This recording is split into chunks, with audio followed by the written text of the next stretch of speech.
Hey, hey, hey, what's up, beautiful people? Today, we're going to get real and maybe a little uncomfortable. You've heard it your whole life. Don't be selfish. But guess what? I'm here to tell you the exact opposite. Yep, it's time to flip the script. Ever wonder why you're so drained, always putting everyone else first? What if I told you that being selfish is the secret sauce to a happier, healthier, and more successful life? Let me get personal for a second. I used to be that person, the yes person. You know, the one who was always there for everyone, dropping everything to help out. It got to the point where I was completely burnt out. I wasn't just exhausted, I felt lost. My days were filled with everyone else's priorities, and I was nowhere on my own to-do list. But then one day, I hit a wall. Literally, I was so tired I walked straight into a door. And that's when I realized I needed to be selfish. So, in today's video, I'm going to give you unapologetically real reasons why you should be selfish too. Whether you're a people pleaser like I was or someone who just never puts themselves first, this is for you. Buckle up, because this is going to get honest, controversial, and maybe even life-changing. Ready? Let's go. 1. Being selfish teaches you to prioritize. All right, let's dive in deep, because this one's going to stir some pots. Being selfish is probably the best thing you can do for your priorities. And let's be real, it's not something anyone wants to admit out loud. But the truth is, putting yourself first will teach you what actually matters in your life. Sounds controversial, right? That's because it challenges everything we've been taught. Think about it. From a young age, we're trained to be selfless. Share your toys. Think about others. Don't be selfish. Sound familiar? But no one ever tells you what happens when you always put others first. I'll tell you what happens. You become lost in a sea of other people's priorities, and suddenly your life looks like a checklist of everyone else's needs. Trust me, I lived it. Here's a personal story for you. A few years ago, I was the ultimate people pleaser. I mean, I said yes to everything. Helping out co-workers, taking on extra projects, being there for every family event, you name it. I thought I was doing the right thing by always being available. But here's the kicker. I never said yes to myself. I didn't even think about what I wanted because I was too busy making sure everyone else was taken care of. I didn't know what my priorities were because I was drowning in everyone else's. One day, it hit me. I was sitting at my desk late at night, finishing yet another project that wasn't even mine to begin with, and I just thought, what am I doing? I was exhausted, burnt out, and, to be honest, a little resentful. That's when I realized I had no idea what was important to me anymore, because I had been spending all my time prioritizing everyone else. And that was the moment I decided to get selfish. Now, this is where things get controversial. When you start prioritizing yourself, people around you aren't always going to be happy. Why? Because they've gotten used to you putting them first. The minute you start drawing lines, people will start calling you selfish, and they're not wrong. But here's the thing. Being selfish teaches you to filter out what's important and what's just noise. And here's the hard truth. A lot of what we get sucked into every day is just noise. I remember the first time I said no after deciding to be more selfish. My friend asked me to help her plan a big event, a last-minute request, of course. In the past, I would have said yes without even thinking, but this time I was exhausted and I had my own plans, so I said no. Her reaction? Not great. I got the whole, "Wow, you're being really selfish" comment, and for a split second, I felt guilty. But then I thought, wait, why should I feel bad for protecting my own time and energy? Here's the truth no one wants to talk about. You have to be selfish to understand what really matters to you. It's like when you're on an airplane. and they tell you to put your own oxygen mask on first before helping others. You can't be everything for everyone if you're running on empty. By being selfish, I learned to ask myself, what do I actually care about? What do I want to focus on? And that's when I started setting boundaries. That's when I started saying no to things that didn't align with my goals or well-being. Now, this doesn't mean I've become some heartless robot who never helps others. Far from it. But what it does mean is that I've learned the power of prioritization. I'm no longer sacrificing my own well-being to make sure everyone else is happy. And guess what? I'm happier, more focused, and way more in tune with what matters to me. Let's be honest, not prioritizing yourself is the fastest way to lose yourself. You'll wake up one day and realize you've spent years chasing after other people's dreams, solving their problems and fulfilling their needs, all while yours were left collecting dust in the background.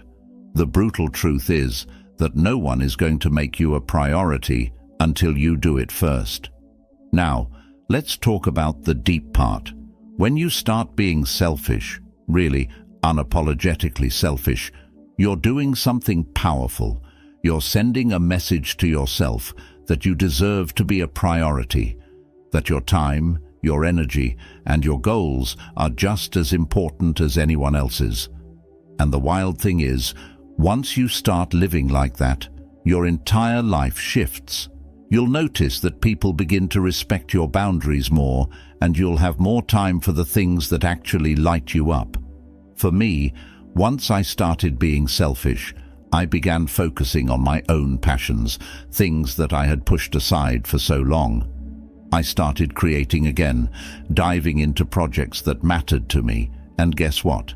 I found more joy and fulfillment than I ever had when I was constantly running around trying to meet other people's expectations. The bottom line? Selfishness isn't about neglecting others. It's about including yourself in your own life's priorities. It's about knowing that you're worthy of the same care, attention, and time you give to everyone else. And once you understand that, your life starts to align with what truly matters to you. So go ahead, be selfish, and watch how everything changes. 2. It helps you avoid burnout. All right, let's talk about burnout. You know that thing that creeps up on you when you've said yes to one too many things, have no energy left, and can't remember the last time you did something just for you? Yeah, that. Here's where being selfish swoops in to save the day. Being selfish is the ultimate burnout prevention tool. And yeah, I said it, if you're not being selfish, you're probably heading straight for burnout.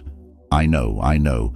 Saying, be selfish to avoid burnout sounds super controversial because we're told that selflessness is a virtue.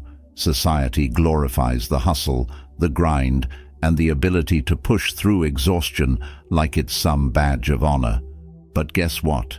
There's nothing noble about running yourself into the ground, and there's definitely nothing heroic about sacrificing your well-being for other people's endless needs. Burnout is not a personality trait. It's a failure to set boundaries. Here's the honest truth. Burnout is the direct result of not being selfish enough. Period. Think about the times you felt absolutely wiped out, physically, emotionally, mentally.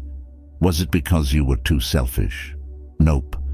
It was because you were too busy being everything to everyone, taking on extra shifts at work, going to every social event, picking up the slack for others, and completely ignoring the fact that your tank was running on empty. Let me get personal for a second. I was the queen of burnout. There was a time when I thought I could juggle everything: work, relationships, side projects, favors for friends. You name it, I was doing it. And let me tell you, I wore that exhaustion like a crown. I thought I was crushing it, but deep down, I was miserable. I was so drained that even the things I once loved, like creative projects, felt like chores. I had nothing left to give to myself. But here's the kicker. No one ever told me to stop. because people don't mind when you're burning out for them. They'll gladly keep accepting what you're giving until you have nothing left. I'll never forget the moment I realized I was on the verge of a major burnout. I had agreed to take on a huge project at work, even though I was already buried under other responsibilities. I thought, I can handle it, I'm tough. But then, after weeks of staying late, skipping meals and barely sleeping, I hit a wall, literally. I walked into a wall because I was so exhausted that my brain just gave up on functioning for a second. That's when it hit me. I was burning out, and it was my fault. I had been saying yes to everything except my own well-being. Here's where the deep message comes in. Being selfish is not only about protecting your time, it's about protecting your energy and your sanity. When you're constantly giving, there's nothing left for you. And let me break this down. Burnout doesn't happen overnight. It's like a slow leak in your soul. You don't notice it at first. Maybe you feel a little more tired, a little less enthusiastic, but you keep pushing. And one day, you wake up and it's like all the lights are out inside you. That's burnout. The way I see it, being selfish is self-preservation. It's understanding that you have a finite amount of energy, and if you don't start protecting it, no one else will.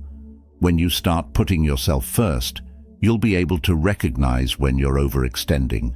You'll learn to say no to that extra project, no to that friend who always needs a favor, no to the endless stream of obligations that drain you. Because here's the hard truth. If you don't start saying no, you're going to collapse. It's funny, isn't it? Society rewards you for being a workhorse, for going above and beyond, for always being the one to pick up the slack. But no one's handing out awards for taking care of yourself. I used to think that taking time for myself was selfish, like, how dare I do something just because I want to, right? But here's the revelation. Being selfish is how you protect your energy, avoid burnout, and keep yourself from crashing. It's the ultimate act of self-care. Let me give you an example from my life. After that incident with the wall, still can't believe I'm admitting that on camera, I realized I needed to make a change. I started setting boundaries. I started saying no to things that didn't serve me. And guess what? The world didn't end. Sure, some people were annoyed when I couldn't jump in to help them at the drop of a hat. But my health, my peace of mind, and my happiness skyrocketed. I stopped feeling like a zombie walking through life. I had energy again. And with that energy, I could actually enjoy the things I loved, pursue my passions, and, shockingly, be a better friend, partner, and colleague because I wasn't running on fumes. Here's the controversial part. Being selfish is not just okay. It's vital. If you're constantly giving and never taking, burnout is inevitable. So, be selfish.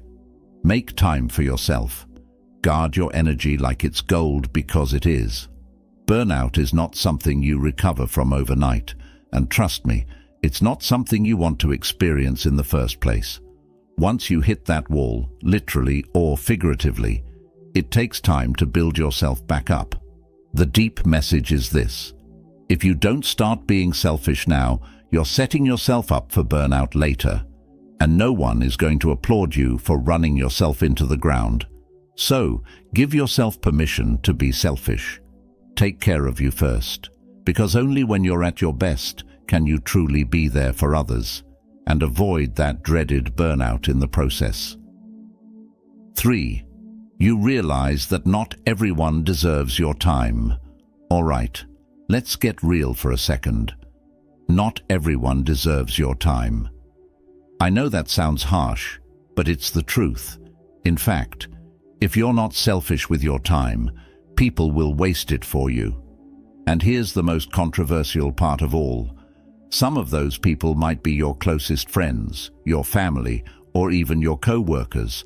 They might have good intentions, but the reality is, not everyone deserves unlimited access to your time, energy, and attention. Let me paint you a picture. You're juggling a million things: work, personal goals, maybe a relationship, and on top of all that, your phone lights up with a new text. "Hey, can we talk? I need advice," says your friend. Now you care about them, you want to help, so of course you say yes. But before you know it, 2 hours have gone by and you've accomplished nothing on your own to-do list. You're emotionally drained and you didn't even solve their problem. That's because people will gladly take your time if you keep offering it, and that's exactly why you need to be selfish. Here's a personal experience to hammer this home. A couple of years ago I had this friend, let's call her Sarah. Sarah was lovely, don't get me wrong, but she had a way of always needing something from me. Advice, emotional support, help with projects, you name it, I was her go-to person. And at first, I didn't mind because, hey, we're friends, right? But over time, I started realizing that these interactions were one-sided. She'd vent about her problems for hours, but when I needed a shoulder to lean on, crickets. I was constantly giving her my time, but there was no reciprocity, and it wasn't just her. I noticed the same pattern with other people in my life. One day, after yet another long conversation, where I ended up feeling drained while Sarah seemed relieved, it hit me. Not everyone deserves my time. Harsh? Maybe. But true? Absolutely. Being selfish taught me that my time is precious, and just because someone asks for it doesn't mean they're entitled to it. You need to be selective with who gets a slice of your time pie, because not everyone is worthy of it. And trust me, not everyone will appreciate it the way you deserve. This is where the deep message comes in. Time is the most valuable resource you have. It's the one thing you can't get back. Once you give it away, it's gone. So why do we treat it like it's endless? Being selfish with your time is one of the smartest, most empowering things you can do. It's about recognizing that your time is a limited currency and not everyone should get to spend it. The honest truth? A lot of people will use your time without even realizing it. They'll ask for a quick favor that turns into a whole afternoon, or a just need to talk text that spirals into a therapy session you never signed up for. And while it's great to be there for people, don't get me wrong, it's also important to ask yourself, is this person giving back what I'm putting in? If the answer is no, it might be time to reconsider how much of your time they get. Here's where it gets controversial. Being selfish with your time doesn't make you a bad person. It makes you someone who values themselves. People might not like it when you start saying no or setting boundaries, but guess what? That's their problem, not yours. When I started to cut back on my endless availability, when I started saying, "Sorry, I can't talk right now," or "I'm focusing on my own thing at the moment," you'd be amazed at the reactions. Some people got mad, others just drifted away. But what I realized is this: the people who genuinely care about you will respect your time and boundaries. The ones who don't, well, they never really cared about you in the first place. Let me tell you another story. After I started getting selfish with my time, something magical happened. I suddenly had time for the things that mattered to me. I began working on my own goals, hobbies, and personal growth. And here's the kicker: I was happier, because my time wasn't being drained by people who only called when they needed something. Instead, I was filling my days with things and people that actually energized me. That's the beauty of being selfish. You get to choose where your time goes. Here's the deeper message: the people who deserve your time are the ones who respect it. When you start being more selective, you'll notice that the quality of your relationships improves. You won't have as many shallow, draining interactions, but instead you'll have deeper connections with people who truly value you. And guess what? You'll value yourself more too. Being selfish with your time isn't just about protecting your calendar, it's about protecting your energy and your self-worth. Here's the reality: You can't be available to everyone and still be available to yourself. When you stop handing out your time like free candy, you start to see who's really there for you and who's just taking advantage of your generosity. Some people will call you selfish, but that's because they're used to benefiting from your lack of boundaries. When you set limits, they'll have to look elsewhere for someone to drain, and that's not your problem anymore. So, the takeaway? Be selfish with your time, because not everyone deserves it. It's okay to say no, it's okay to step back, and it's okay to prioritize yourself. At the end of the day, your time is your most valuable resource. Make sure it's spent on people and things that genuinely matter to you. 4. People respect boundaries when you set them. Let's dive into a topic that tends to ruffle some feathers. Boundaries. Yeah, I said it. Setting boundaries is not just some fluffy concept that life coaches talk about. It's a crucial part of living a balanced life. And guess what? People actually respect boundaries when you set them. Shocking, I know. But here's the kicker. If you don't set them, you're basically giving everyone around you a free pass to treat you however they want. And let's be honest, that's a recipe for disaster. Here's where it gets controversial. You have to be the one to enforce your boundaries. No one else is going to do it for you. In fact, people might not even realize you need boundaries until you set them. We've been conditioned to think that being accommodating and agreeable is the way to go. But let me tell you, being a doormat will only get you walked all over. I learned this the hard way. Let me share a personal experience. A few years back, I was working at a job where my boss had a habit of dropping last-minute projects on my desk, expecting them to be done yesterday. At first I thought, okay, this is just how things are. I didn't want to rock the boat or seem unhelpful, so I said yes to everything. But over time, I found myself drowning in work. I was staying late, missing out on my personal life, and feeling completely burnt out. And you know what? My boss had no idea I was struggling because I hadn't said a word. I was waiting for someone to magically get it. It wasn't until one particularly stressful week, where I worked through the weekend to meet a ridiculous deadline, that I snapped. I marched into my boss's office and said, I need to set some boundaries. It felt like I was speaking a foreign language. But guess what happened? My boss was shocked. Not offended, shocked. She didn't even realize the impact of her requests. And the most surprising part? After I set those boundaries, not only did she respect them, but she also became more mindful of how she assigned projects in the future. This leads to the deep message: when you set boundaries, people start to respect you more. It's like flipping a switch. Suddenly, they see you as someone who values their time and energy.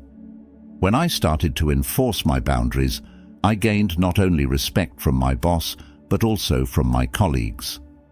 They started coming to me for advice on how to set their own boundaries. It was eye-opening. People had been waiting for someone to take the leap and show them that it's okay to prioritize themselves. Now, let's be honest. Setting boundaries isn't always rainbows and butterflies. People may push back, and they might not like the new, assertive you. But here's the thing, that's not your problem. I remember one of my friends was upset when I told her I couldn't always drop everything to help her. She said I was being selfish. But the truth was, I was finally prioritizing my own needs, and that made some people uncomfortable. And that's okay. Discomfort is part of growth. Another aspect of boundaries is that it can be contagious. When you set boundaries, you encourage others to do the same. It's like creating a ripple effect. One of my colleagues saw how I handled my workload and decided to start saying no to extra meetings that weren't necessary. Soon enough, others followed suit. We created a culture of respect for one another's time and energy. Who knew that by just standing my ground, I could positively impact the work environment? Now, here's the controversial part. You have to be consistent. Setting a boundary is one thing, but enforcing it consistently is what truly earns respect. If you waver or let people cross those boundaries because you feel guilty or want to please them, guess what? You're sending a message that those boundaries don't really mean anything. I learned this lesson the hard way too. After I set those initial boundaries at work, there were times I slipped back into old habits and said yes to things I should have turned down. Each time, it felt like I was losing the respect I had just gained. But every time I reset those boundaries and stayed firm, I regained that respect even stronger than before. So, here's the deep takeaway. Setting boundaries is a form of self-respect, and it invites others to respect you too. When you clearly communicate your limits, you teach people how to treat you. You're not only taking care of your own needs, but you're also creating a more respectful environment for everyone around you. It's a win-win. Next time you feel guilty about setting boundaries, remember this. You're not just doing it for yourself. You're doing it for everyone around you. You're modeling a behavior that can help create healthier, more balanced relationships. So go ahead, be a little selfish. Set those boundaries and watch as people start respecting you in ways you never thought possible. You deserve it. 5. You're not responsible for everyone else's happiness. Let's dive into a topic that can ruffle some feathers. You are not responsible for everyone else's happiness. I mean, can we just take a moment to acknowledge how freeing that statement is? You might be thinking, but what about my friends, family, or partner? Shouldn't I care about their happiness? Sure, caring is part of being human, but let's be clear. Taking on the burden of someone else's happiness is like trying to carry a boulder uphill. It's exhausting and completely unnecessary. Here's the controversial truth. You are not a walking happiness machine. You are not obligated to make everyone feel good or to be their emotional support system at all times. I know this sounds blunt, but let's be honest. Trying to make everyone around you happy is a sure way to lose sight of your own happiness. And guess what? The more you try to make everyone else happy, the more likely you are to become resentful and unhappy yourself. It's a vicious cycle. Let me share a personal experience to drive this home. A few years back, I had this friend. Let's call her Lisa. Lisa